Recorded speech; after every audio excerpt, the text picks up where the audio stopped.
Welcome to Scintica. I'm guessing you clicked on this video to learn about our products and how they can help you on your scientific journey. Well, let me tell you something. We want to help you find the right tools to ensure your research is precise and accurate. Because you know how they say, exceptional minds require exceptional tools. So hit the subscribe button and follow us on our social media here, and here. So now, let's talk science.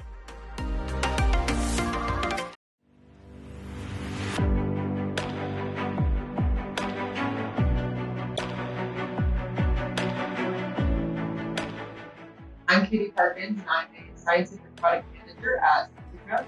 And today I'm here with Sydney Mensen, also from Scintica, and she's going to be discussing the Doppler flow velocity system that we have. Hi, Sydney. Can you start just by telling me a little bit about your role at Scintica? Hi, Katie. I'm a scientific product manager with the physiology division at Scintica. I help scientists with their research every day. And can you tell us a little bit more about why you're so passionate about the Doppler flow velocity system? Yeah, the Doppler flow velocity system, or we call it short form DFVS, is a great tool for evaluating cardiovascular physiology and function in small animals.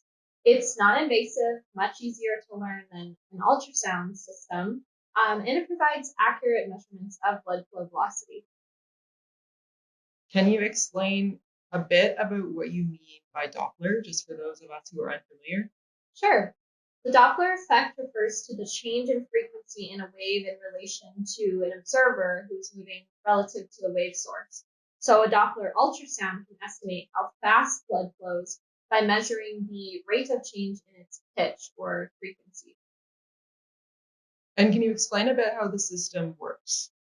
Absolutely. So using small handheld probes similar to this one here, the DFVS operates quickly without need for imaging to reach blood vessels with high accuracy. The flow velocities and differentials in various arteries, including the aorta, are reliably measured by placing the tip of this probe in line with the blood vessel at a shallow angle relative to the direction of the flow in order to measure the velocity. The high-frequency sound waves are then bounced off of the blood vessels, and then the returning sound waves are picked up by the probe. And there's quite a few things here on the table. Are you able to tell us, what different components make up the system? Absolutely. So as you can see, the DFVS is quite compact and easily transportable. So this is pretty much the whole system here, as well as down here we have the rodent surgical monitor. Our gray box here is the transceiver, and this is what we use in order to change the parameters of the sound waves and the depth of those sound waves as well. The box underneath is the Doppler signal digitizer, and this is what's used for sampling and processing the Doppler signal. And then lastly, a laptop is the Doppler workstation, which has custom software for analysis, although it's not here right now. And then our rodent surgical monitor provides integrated ECG signals during your data collection. Now, I have heard of other groups using cuff probes instead. So why would I not want to use cuff probes compared to the Doppler? Great question, Katie. Cuff probes are invasive.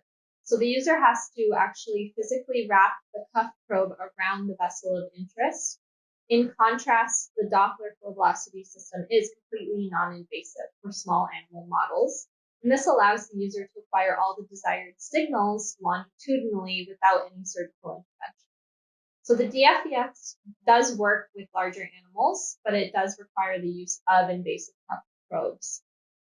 So again, the user would have to wrap the cuff around the vessel of interest, and then the Doppler system would pick up those signals. And the probes that you're using, how durable are they? Do you find that people are having to replace them quite often? Yeah, this question comes up a lot because people want to know how many they should be purchasing and how often they might need to replace these probes.